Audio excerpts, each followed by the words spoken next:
Good evening. I'm Alexander Suponya. And here's a map.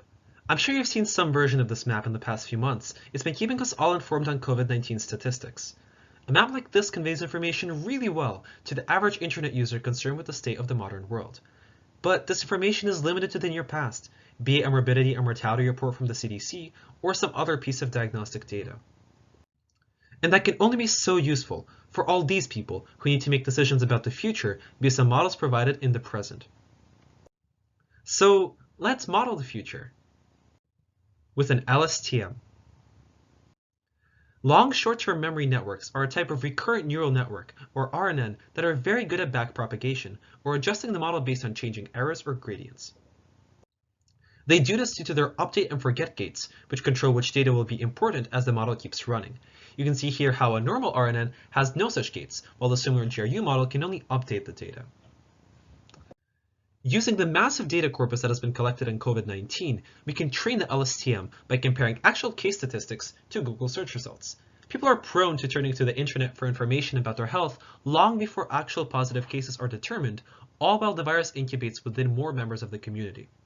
The LSTM should determine a correlation between search data and disease outbreaks in these particular regions of the US in order to be able to generate a good model that could analyze current search data and label specific geographic regions as areas of higher risk even before higher COVID incidence is reported through case data.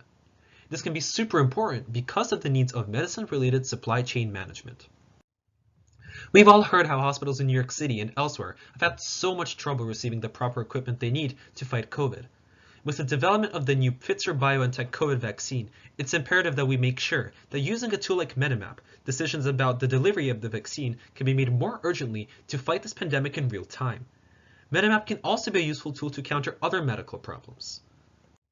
Overprescription, for example, is a problem in the case of, say, antibiotics, where up to 50% of prescriptions may be unnecessary and actually exacerbate certain health problems.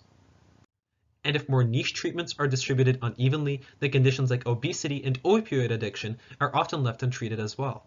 If MediMap is used to analyze search result patterns in areas with specifically high incidence of these conditions, and so many others, such as the West Nile virus in California or tick-related diseases in the Northeast, the new local regions of incidence for these conditions can be later identified more effectively and antidotes can be distributed more quickly, improving the medical supply chain and saving so many more lives.